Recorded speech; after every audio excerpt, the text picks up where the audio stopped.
Hey everybody, thank you so much for watching. It's day 10 of the Knowledge Cards. I originally started this for Black History Month, and as I got busy in February, didn't keep up with it. So now we're in March playing catch up. It's day 10. We've been learning some great stuff and reminded of some stuff we might have already knew, but maybe learn more about certain subjects and things like that. And we got lots more to go. And what's great about doing it in March instead of February is originally I was only going to do 28. So we'll do 31 because there's 31 days in March. And also it's sort of symbolically, Black history shouldn't just be relegated, I should say, to 1 month.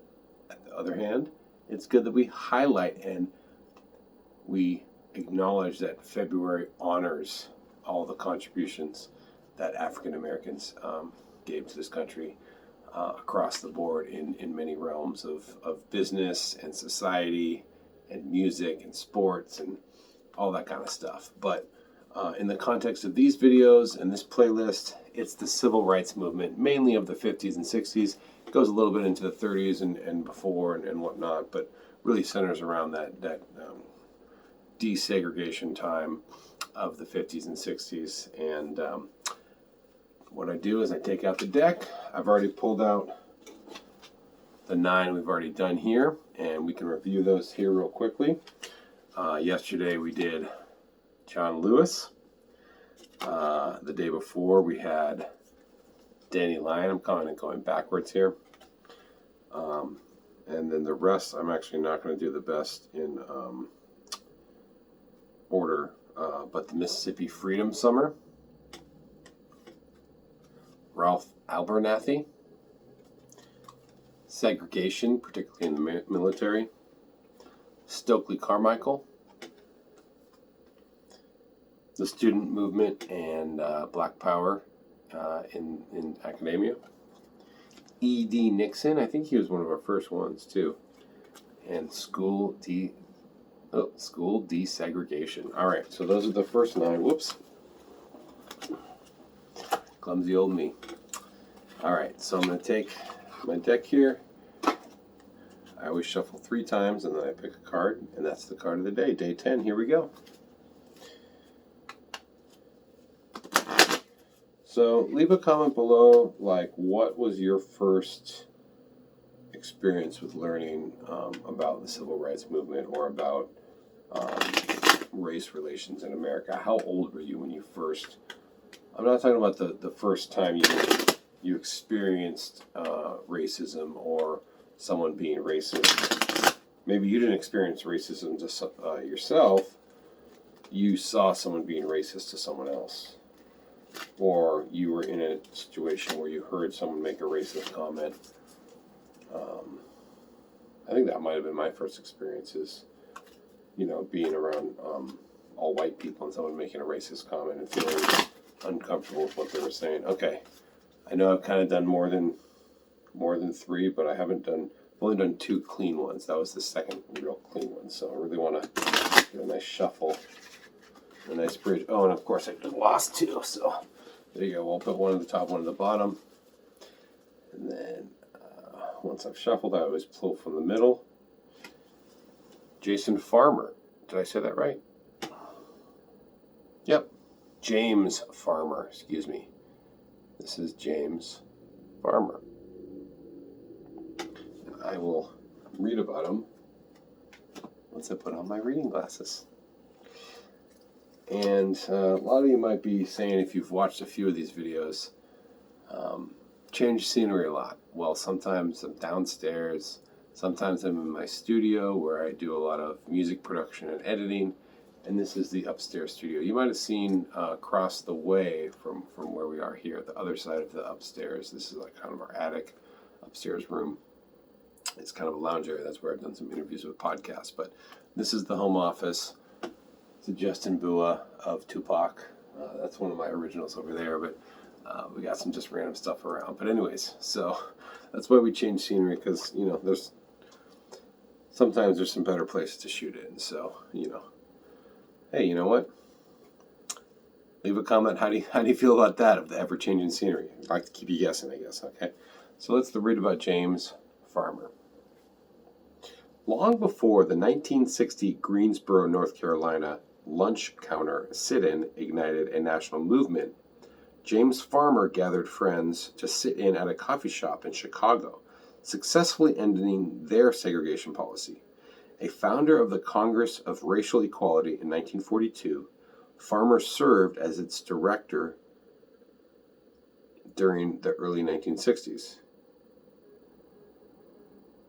when he organized the Freedom Rides to test a Supreme Court ruling prohibiting segregation in interstate bus terminals. Farmer himself was arrested as a Freedom Rider in Jackson, Mississippi. I made the decision, if Mississippi had jail cells, we had the bodies to fill them. We stayed in jail 40 days, and all the while new Freedom Riders were coming. Farmer failed to take his place in the 1963 March on Washington because he was again in jail for leading a demonstration in Louisiana. In 1998, he received the Medal of Freedom for his lifelong commitment to civil rights. Now, the Greensboro, North Carolina lunch sit-ins being the more well-known protest or event in the civil rights movement, this Chicago sit-in, diner sit-in that James Farmer organized was one of the earlier ones. And, you know, it's another story of something happening, sort of planting the seed, if you will, for larger things to come. And, you know, this guy was so much on the front lines that he was arrested for, this bus protest that he was in the middle of during the Freedom Rides when the March on Washington took place. So he wasn't even there, which is kind of ironic because we think of March on Washington as like everyone in the movement was there. We were all, not we, I wasn't even born, but all the people involved were together, there protesting, and it was the culmination of all of that. Well, some people were still, on the front lines, or I guess paying the repercussions, or suffering the repercussions of their actions for boycotting or whatnot. And I also think it's interesting, the part about filling the jail cells is, I don't know how it would be done today because it's kind of a different structure, and the prison industrial complex is crazy. It's overcrowded now, but the concept was to be like, well, if we exacerbate the jail system and the local holding cells, and we clog the system with peaceful protesters and ordinary citizens, it's going to make a difference in the judicial system and it being part of the movement to garner support or to make change. And I also find it interesting that he was testing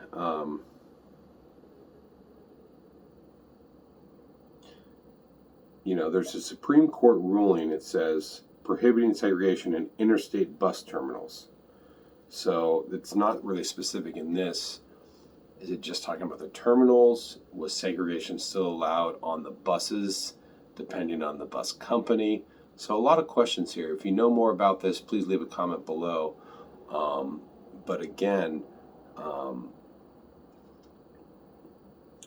whatever the details of it, it was ruled that interstate bus travel was supposed to be desegregated, right?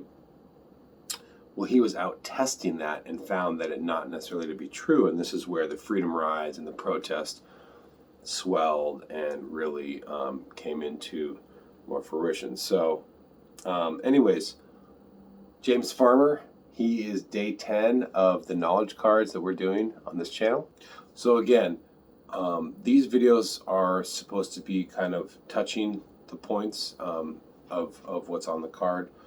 I really encourage everyone to look up more information about these, and this is supposed to be kind of the launching point to find out more.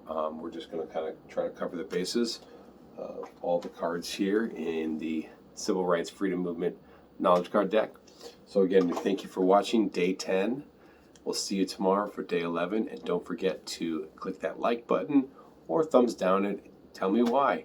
Leave a comment, And don't forget to subscribe if you'd like. Thank you so much. I'm Sam from Viral Media Network. And again, we'll see you tomorrow for day 11.